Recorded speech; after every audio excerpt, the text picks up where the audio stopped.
আসসালামু আলাইকুম, স্বাগত জানাচ্ছি আরটিভির সন্ধ্যার সংবাদে। আপনাদের সঙ্গে আছি আমরা দুজন, আমি ফারিয়া শারমিন এবং আমি সৈয়দা সাদিয়া বেনাজির।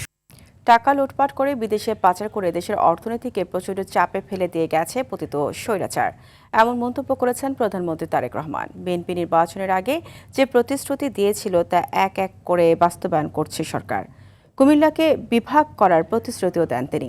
একই সঙ্গে চাঁদপুরে কৃষি বিশ্ববিদ্যালয় করার ঘোষণাও দেন তারেক রহমান। কুমিল্লার বরুড়ার লক্ষ্মীপুর বাজার মাঠে পথসভায় এসব কথা বলেন তিনি। পরে চাঁদপুরে দুটি খাল পুনঃখনন কাজের উদ্বোধন করেন প্রধানমন্ত্রী। মাইদুর রহমান রুবেলের রিপোর্ট, ছবি তুলেছেন নিহার নন্দী। দেশের বর্তমান পরিস্থিতি বিবেচনায় প্রধানমন্ত্রী হওয়ার পর থেকে বাবার পথে হাঁটছেন তারেক রহমান। 1978 সালে চাঁদপুরের ঘোষেরহাট এলাকায় যে বিশ্বখাল খনন করেছিলেন জিয়াউর রহমান, সময়ের পরিক্রমায় শুকিয়ে যাওয়া সেই খাল পুনঃখনন করলেন তারেক রহমান।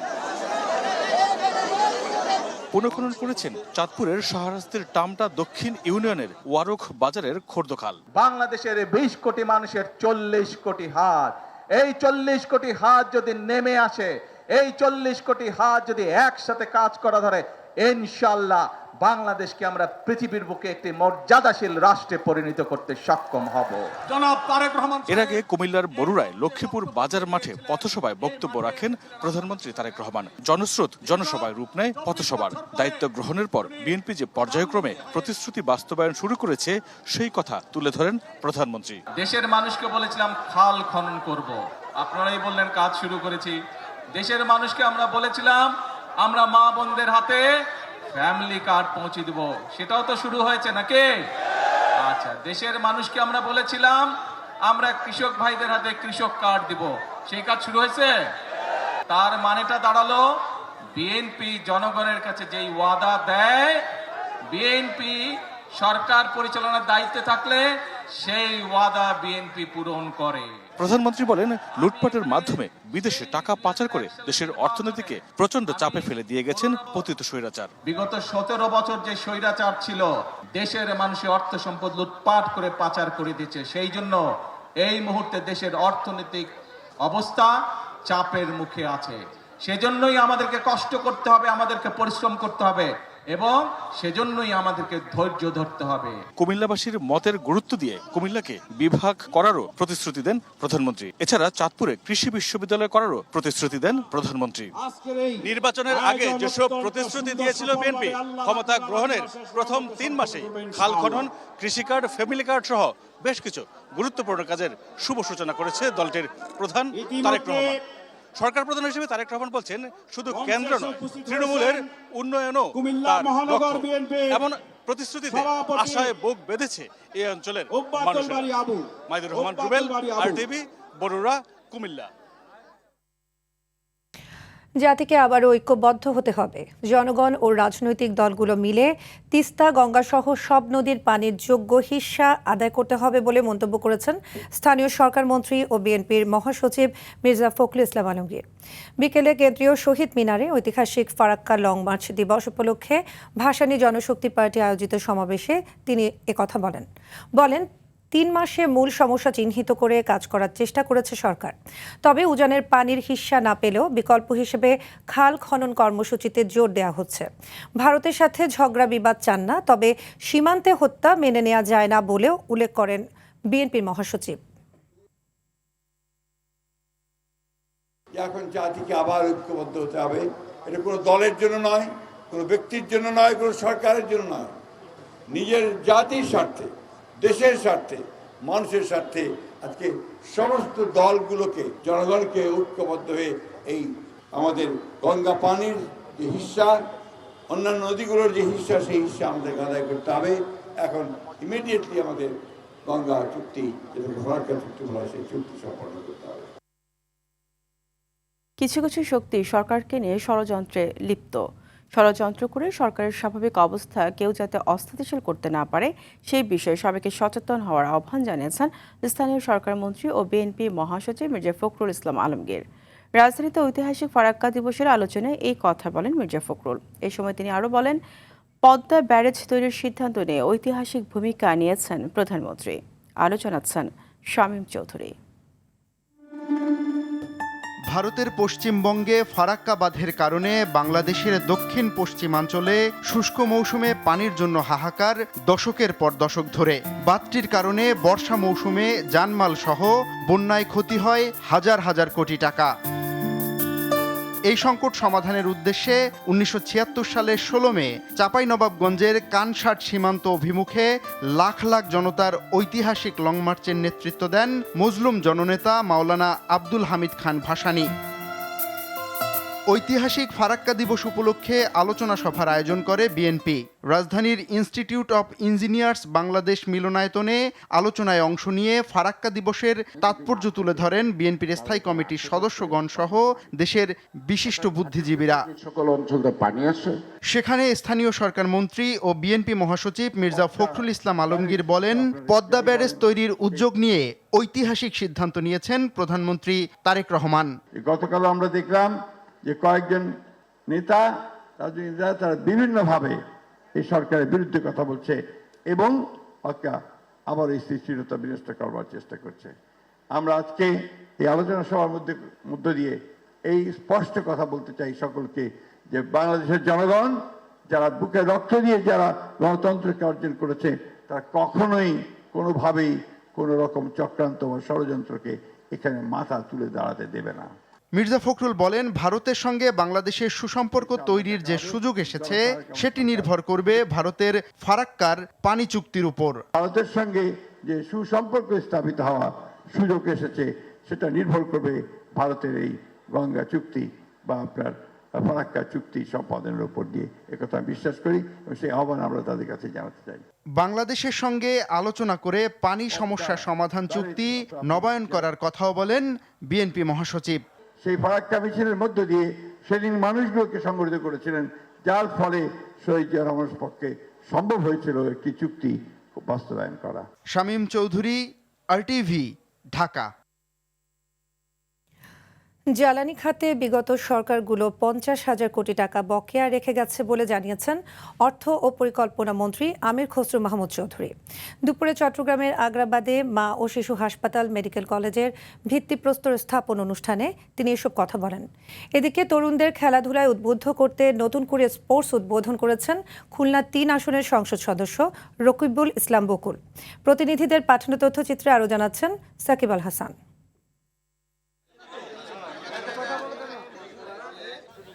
বিগত সরকাররা জ্বালানি খাতসহ দেশের অর্থনীতি যে অবস্থায় রেখে গেছেন সেখান থেকে ঘুরে দাঁড়াতে আরও 2 বছর সময় লাগবে বলে জানিয়েছেন অর্থ ও পরিকল্পনা মন্ত্রী আমির খসরু মাহমুদ চৌধুরী। চট্টগ্রামের আগ্রাবাদে মা ও শিশু মেডিকেল কলেজ হাসপাতালের একটি ভবনের ভিত্তিপ্রস্তর স্থাপন উদ্বোধনী অনুষ্ঠানে তিনি একথা বলেন। যেটা পেয়েছি বিগত সরকারগুলো থেকে সেটা মাইনাস মাইনাস অ্যান্ড মাইনাস, এখানে যোগ কিছু নাই, সবগুলো ঋণাত্মক। এখানে এইগুলো আবার মেকআপ করতে হচ্ছে, এমনকি অনেকগুলো বিল পর্যন্ত পেমেন্ট করে নেই তারা। পাওয়ার সেক্টর, এনার্জি সেক্টর 50,000 কোটি টাকার মতো বাকি রেখে চলে গেছে। নানা অপশক্তি আমাদের যুব সমাজকে বিভ্রান্ত করতে চায় বলে মন্তব্য করেছেন জাতীয় সংসদের হুইপ রকিবুল ইসলাম বকুল। খুলনা নগরীর সোনাডাঙ্গা বিভাগীয় মহিলা ক্রীড়া কমপ্লেক্সে নতুন করে স্পোর্টস 2026 উদ্বোধন অনুষ্ঠানে তিনি একথা বলেন। ক্ষুদ্র নিগোষ্ঠী সহ সবাইকে নিয়ে একটি নতুন বাংলাদেশ গড়ার কাজ চলমান বলে জানান বিদ্যুৎ, জ্বালানি ও খনিজ সম্পদ মন্ত্রী ইকবাল হাসান মাহমুদ টুকু।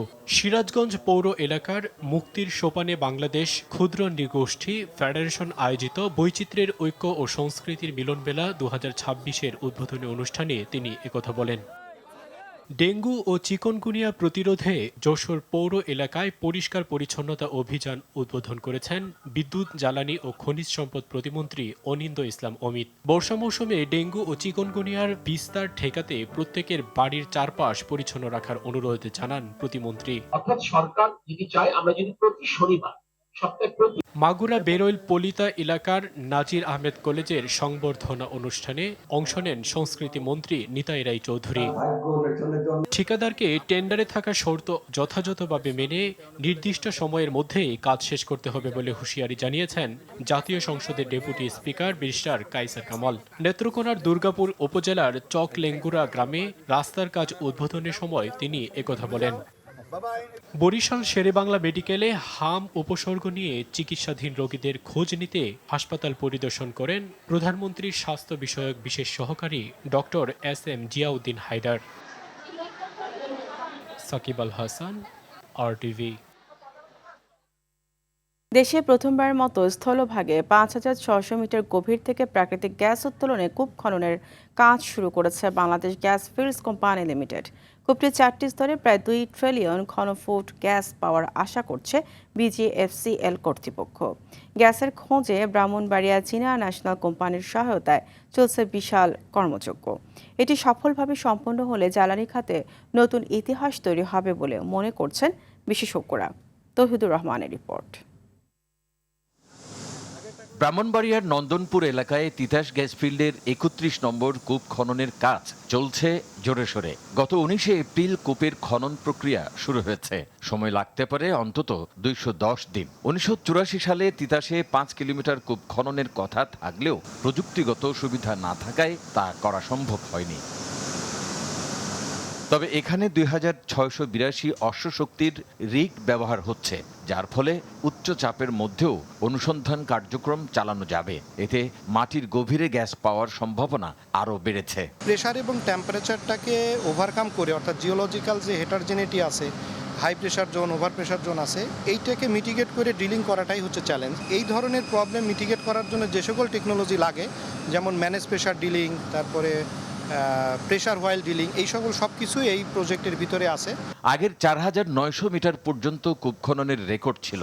এবার ৫৬০০ মিটার গভীর থেকে প্রাকৃতিক গ্যাস উত্তোলন করা হবে বলছেন বাংলাদেশ গ্যাস ফিল্ডের ব্যবস্থাপনা পরিচালক। এই ৪টা প্রসপেক্টের সম্মিলিত যে রিসোর্স দেখানো হয়েছে সেটা হচ্ছে অ্যারাউন্ড 2 TCF। পাশাপাশি আরও যে 3টা কূপ খনন হচ্ছে, তিতাস ২৮, ২৯ এবং ৩০, এইসব সাকসেসফুল হলে আমাদের উৎপাদন আরও কিছু বাড়বে।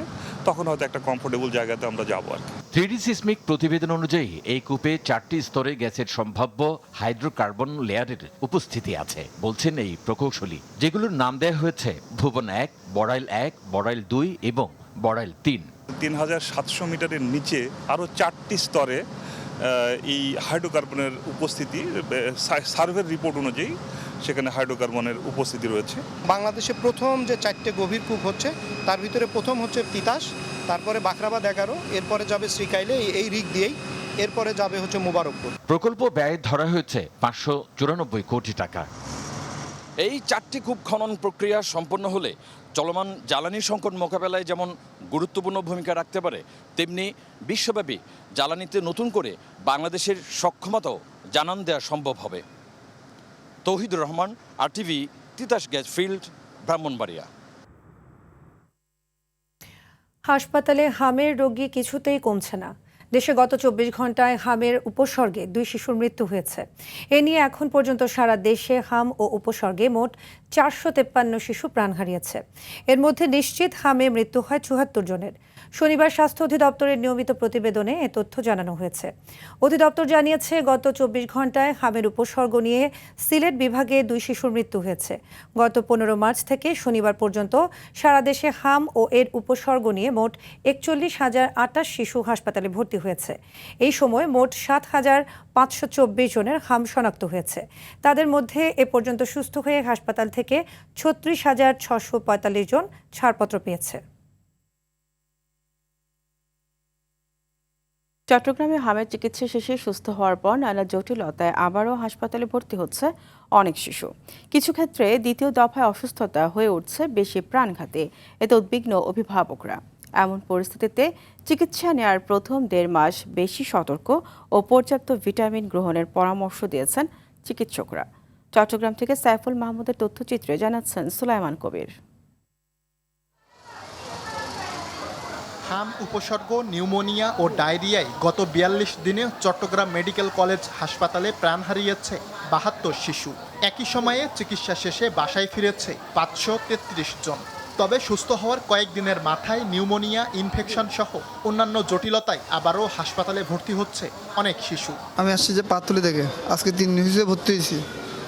প্রথম ফৌজদার ছিলাম, ওখান থেকে ট্রান্সফার করে এখানে আনছে। ডাক্তাররা বিভিন্ন টিকা যেই সরকারি যত আছে তারা সব কিছু দিয়ে মিলিয়ে সুস্থ এখন। সরকারি মেডিকেলে সরকারি ডাক্তার থেকে ট্রিটমেন্টটা ভালো পাই, সেজন্য আমরা আসি, কিন্তু ওনাদের থেকে আমরা ওই এটা পাই না। চিকিৎসকরা বলছেন হামের প্রভাবে রোগ প্রতিরোধ ক্ষমতা কমায়। পরবর্তী কয়েক মাস চরম স্বাস্থ্য ঝুঁকিতে থাকে শিশুরা। অপুষ্টিতে ভোগা, টিকা না দেয়া কিংবা জনবহুল এলাকায় বসবাস করা 9 থেকে 15 মাস বয়সী শিশুদের ক্ষেত্রে পুনরায় আক্রান্ত হওয়ার হার সবচেয়ে বেশি। এক্ষেত্রে শিশুদের বাড়তি যত্নের পাশাপাশি বাবা মাকে সচেতনতা বাড়ানোর পরামর্শ চিকিৎসকদের। হাম কিন্তু জিনিসটা এমন, যেটা একবার হবে সেটা আপনাকে মোটামুটি আজীবনের জন্য একটা ইমিউনিটি দিয়ে দিবে, কেমন? কিন্তু দ্বিতীয়বার যেটা হচ্ছে, ওই হামের কারণে আমাদের যে শরীরের রোগ প্রতিরোধ ক্ষমতাটা কমে যাচ্ছে, এর কারণে বাচ্চাটা আবার দেখা যাচ্ছে নিউমোনিয়া বা তার কোনো শরীরের অন্য অংশের কোনো ইনফেকশন নিয়ে এসে আমাদের কাছে আসছে। ঝুঁকি কমাতে আগামী 20 মের মধ্যে 3,285,000 জন শিশুকে হামের টিকা দেওয়ার কার্যক্রম শেষ করার কথা জানিয়েছেন সিটি মেয়র।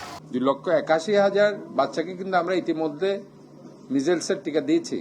সো আমার মনে হয় এটা আমাদের একটা বিশাল সাকসেস রেট। শিশুদের ভিটামিন ও প্রোটিন সমৃদ্ধ খাদ্য নিশ্চিত করার পাশাপাশি স্বাস্থ্যবিধি মেনে চললে হাম পরবর্তী জটিলতা কমানো সম্ভব বলে মত চিকিৎসকদের। সুলাইমান কবির, RTV। গণভোটের রায় অস্বীকার করা মানে জনগণের বিরুদ্ধে দাঁড়ানো, এমন মন্তব্য করেছেন বাংলাদেশ জামায়াত ইসলামের আমির ও জাতীয় সংসদের বিরোধী দলীয় নেতা ডাক্তার শফিকুল রহমান। শনিবার বিকেলে রাজশাহীর ঐতিহাসিক মাদ্রাসা মাঠে জুলাই সনদ বাস্তবায়ন, জনদুর্ভোগ লাঘব ও পদ্মা নদীতে পানির ন্যায্য হিস্যার দাবিতে আয়োজিত বিভাগীয় সমাবেশে এসব কথা বলেন তিনি। বলেন, যাদের ভোটে বিএনপি ক্ষমতায় এসেছে তাদের সাথেই উপহাস করছে তারা।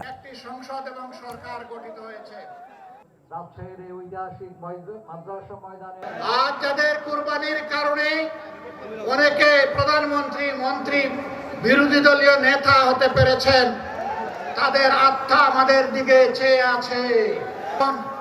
সরকারি দলের বন্ধুরা তাদের কাউকে বলে শিশু পার্টি আর কাউকে বলে গুপ্ত। লজ্জা, যাদের কারণে আজকে আপনাদের এই গতি, তাদের নিয়ে আপনারা উপহাস করছেন। এর পাওনা বুঝে নেওয়ার জন্য তৈরি হন। আগামী 28 মে পবিত্র ঈদ উল আজহা ধরে চলছে বাস ও ট্রেনের অগ্রিম টিকিট বিক্রি। যাত্রীদের সুবিধার্থে এবারও শতভাগ আসনের টিকিট অনলাইনেই বিক্রি করা হচ্ছে। আজ পাওয়া গেছে 26 মের টিকিট। সকাল 8টা থেকে বিক্রি হয়েছে দেশের পশ্চিমাঞ্চলে চলাচলকারী ট্রেনের টিকিট, আর দুপুর 2টা থেকে পাওয়া যায় পূর্বাঞ্চলের ট্রেনের টিকিট। কাল পাওয়া যাবে 27 মে তারিখের টিকিট। তবে 28, 29 ও 30 মে টিকিট ঈদের চাঁদ দেখে বিক্রি করবে বাংলাদেশ রেলওয়ে। এদিকে ঈদ যাত্রার বাসেরও অগ্রিম টিকিট বিক্রি চলছে। ইতোমধ্যে 24 ও 25 মের সব বাসের টিকিট শেষ হয়েছে বলেও বাস সংশ্লিষ্টরা জানিয়েছেন।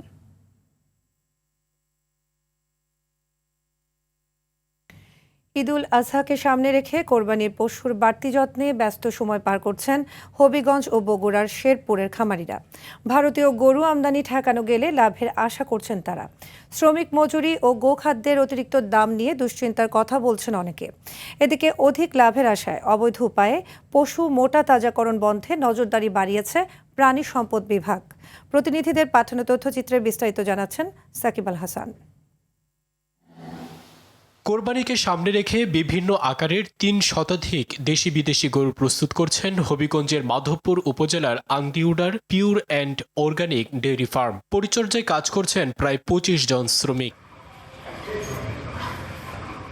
এরই মধ্যে খামারে শুরু হয়েছে ক্রেতা ও পাইকারদের আনাগোনা। ছোট ও মাঝারি আকারের পশুর পাশাপাশি ক্রেতাদের নজর কাড়ছে 1100 কেজি ওজনের এই সুঠামদেহী পুষ্পা। দাম চাওয়া হচ্ছে 10 লাখ টাকা। আমার এখানে সবচেয়ে বড় যে পুষ্পা, এটা প্রায় 1100 কেজি প্লাস। শাহিওয়াল আমার ঘরের গরু, আর আছে আপনার বেহুলা, এটাও প্রায় ধরেন 600 650। এদিকে সকাল বিকেল ঘাস, ভুট্টা, খৈল ও ভুট্টার সাইলেজ ব্যবহার করে প্রাকৃতিক উপায়ে গরু মোটাতাজা করছে বগুড়ার শেরপুরের খামারিরা। কোরবানি উপলক্ষে বাইরে থেকে গরু আমদানি বন্ধ করা গেলে লাভের আশা খামারিদের। একই সাথে গোখাদ্যের অতিরিক্ত দাম নিয়ে দুশ্চিন্তার কথাও বলছেন তারা। গরুর পেছনে প্রায় 5 থেকে 6 জন লোক শ্রম দেয়। এখন বর্তমান বাজারে যে খাবারের দাম, এতে আমাদের গরু কিনা বিক্রি করা খুব কঠিন হয়ে গেছে। শ্রমিকেরও দাম বেশি, খাবার দাবারের সবকিছুর দামই বেশি। সে তুলনায় দাম যদি একটু ভালো থাকে তাহলে একটু লাভ হবে বলে মনে হয়। হাটে পশুর স্বাস্থ্য সুরক্ষায় কাজ করবে ৬টি ভেটেরিনারি টিম। কোরবানির হাটে আমাদের প্রায় 6টা ভেটেরিনারি মেডিকেল টিম, 6টা হাটে 6টা ভেটেরিনারি মেডিকেল টিম রেডি আছে। হাট শুরু হওয়ার সঙ্গে সঙ্গে মেডিকেল টিমগুলো তারা তাদের দায়িত্ব পালন করবে, সার্বিক তত্ত্বাবধানে আমরা থাকবো। শ্রমিক মজুরি, গোখাদ্যের দাম ও অন্যান্য খরচ মিটিয়ে লাভবান হবেন খামারিরা। সেই সাথে ভোক্তার ক্রয় ক্ষমতার নাগালে থাকবে কোরবানির পশু, এমনটাই চাওয়া সবার। সাকিব আল হাসান, RTV। দেশের রপ্তানি খাতে চামড়া একটি সম্ভাবনাময় শিল্প ছিল এবং এখনও আছে বলে মন্তব্য করেছেন শিল্পমন্ত্রী খন্দকার আব্দুল মুক্তাদির। বলেন, বিগত বছরগুলোতে চামড়া শিল্পকে অবহেলার মাধ্যমে কাঙ্ক্ষিত পথে আগাতে দেওয়া হয়নি।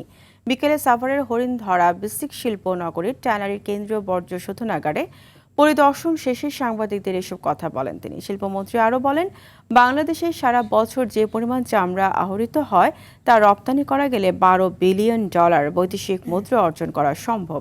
এ সময় সক্ষম ট্যানারি কারখানাগুলোকে নিজস্ব ব্যবস্থাপনায় ইটিপি এবং ছোটগুলো সিইটিপির অধীনে বর্জ্য ব্যবস্থাপনা করবে বলে জানান শিল্পমন্ত্রী। আমাদের বিশেষত আমাদের যে রপ্তানি খাত, সেখানে একটি মাত্র খাত প্রায় 85% মার্কেট যার দখলে, আরএমজি খাত। তার বাইরে সেইভাবে আমাদের অন্য পণ্যগুলি রপ্তানি খাতে সেইভাবে নিজেদের শেয়ার নিতে পারেনি। গাছ থেকে নামানো শুরু হয়েছে রাজশাহীর সুমিষ্ট আম। প্রশাসনিক ক্যালেন্ডার মেনে গুটি জাত দিয়ে শুরু হলেও এ মাসেই বাজারে আসবে সুস্বাদু গোপাল, রানী পছন্দ, লক্ষণভোগ ও ক্ষীরসাপাত আম। এবছর রাজশাহী অঞ্চলে আম কেন্দ্রিক শিল্পের সম্ভাবনা নিয়ে কাজ করছে জেলা প্রশাসন। অন্যদিকে অনুকূল আবহাওয়ায় চলতি মৌসুমে পটুয়াখালীতেও আমের আশানুরূপ ফলন হয়েছে। প্রতিনিধিদের পাঠানো তথ্যচিত্রে আরও জানাচ্ছেন সুলাইমান কবির। শুক্রবার থেকে গুটি জাতের আম সংগ্রহের মধ্য দিয়ে বাজারে আসতে শুরু করেছে রাজশাহী অঞ্চলের সুস্বাদু আম। আগামী 22 মে থেকে গোপালভোগ, 25 মে লক্ষণভোগ, 30 মে ক্ষীরসাপাত সহ পর্যায়ক্রমে বাজারে আসবে ল্যাংড়া, আম্রপালি, ফজলি, আশ্বিনা, গৌরমতির মতো সুস্বাদু আম। অনুকূল আবহাওয়া আর চাষিদের পরিচর্যায় চলতি মৌসুমে রাজশাহী অঞ্চলে বাম্পার ফলন হয়েছে আমের। তবে সার, বিষ আর শ্রমিকের মজুরি বাড়ায় লাভ নিয়ে শঙ্কায় আছেন চাষিরা। ব্যাপক খরচ করেছি আমও আল্লাহ দিলে খুব সুন্দর হয়েছে। আমের দামটা যদি আমাদের সরকার একটু বাড়ায় দেয়, হিমসাগর, গোপালভোগ, আমরুপালি এসব যদি 2000-এর উপরে বাজার থাকে তাহলে কৃষকেরা কিছুটা লাভ হবে। ফরমালিন মুক্ত নিরাপদ আম বাজারজাত নিশ্চিত করতে কাজ করছে জেলা কৃষি বিভাগ। ন্যাচুরাল অবস্থায় যদি হারভেস্ট করে আমার গ্রাহকেরা নিরাপদ আম পাবে এবং এ বিষয়ে আমরা বাজার মনিটরিং সহ অন্যান্য কার্যক্রম অব্যাহত থাকবে। চাষিদের ভাগ্য উন্নয়নে রাজশাহীতে আম কেন্দ্রিক শিল্প উদ্ভাবনের কাজ চলছে বলে জানিয়েছেন জেলা প্রশাসক। প্যাকেজিং ইন্ডাস্ট্রি থেকে শুরু করে আরও অনেক রিলেটেড ইন্ডাস্ট্রি করে আমরা এই আমকে বিদেশে রপ্তানি করতে পারি। এইখান থেকে এই রপ্তানিকে আরও বহুগুণ বাড়ানো যায়, সেটি সরকারের ভাবনা রয়েছে যে আমরা এই অর্থকরী ফসল কিভাবে রপ্তানি করতে পারি। এদিকে বাণিজ্যিকভাবে চাষ না হলেও চলতি মৌসুমে পটুয়াখালীতে আমের ফলন হয়েছে ভালো। উৎপাদিত আমে জেলার পূর্ণ চাহিদা মেটাতে না পারলেও ভালো ফলনে খুশি সাধারণ মানুষ। বউল হওয়ার পরে গাছে স্প্রে করছি, এরপরে ওই সার ঔষধ দেওয়ার পরে এই গাছে এত আম ধরছে। আবহাওয়াটা একটু মোটামুটি অনুকূলে আছে, বাট আপনার এই যে পরিচর্যার উপরে সবকিছু কিন্তু ভালো হয়। পর্যায়ক্রমে জেলার আমের উৎপাদন বাড়াতে কাজ করার কথা জানিয়েছে জেলা কৃষি বিভাগ। সুলাইমান কবির, RTV। সন্ধ্যার সংবাদ এই পর্যন্তই। রাতের সংবাদ 11:15টায় দেখার আমন্ত্রণ রইল। ধন্যবাদ সবাইকে। ধন্যবাদ সবাইকে।